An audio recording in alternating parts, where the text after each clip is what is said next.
আমরা এখন 37 নং সৃজনশীলের খ নম্বরটা আলোচনা করব। দেখো আমরা সূত্রের সাহায্যে বলছে a স্কয়ারের মান নির্ণয় করতে।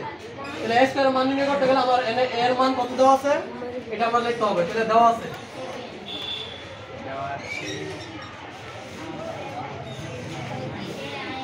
আছে a সমান সমান 2x - 3। এবার সুতরাং a স্কয়ারের মান বলছে তাহলে a স্কয়ার সমান সমান তাহলে এর উপর এটা স্কয়ার হবে 2x - 3 হোল স্কয়ার। দেখো এখানে আমার 2x আছে কি a আর -3 আছে কি b।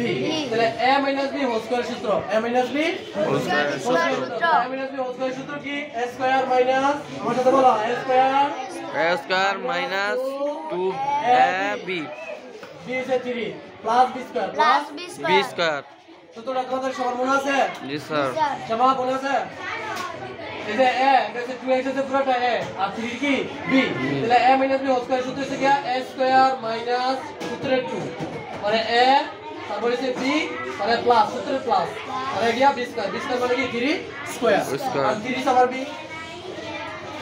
এখন আমরা গুণ করব স্কয়ার মানে দুইবার গুণ 2 দোকানে 4 x এর উপরে স্কয়ার বিয়োগ 2 দোকানে 4 3 4 12 এখানে x আছে প্লাস 3 3 তিনবার মানে 3 দুইবার গুণ করব 3 3 9 শেষ। দাও সবাই বুঝছো কিনা? বুঝি সবাই? জি স্যার।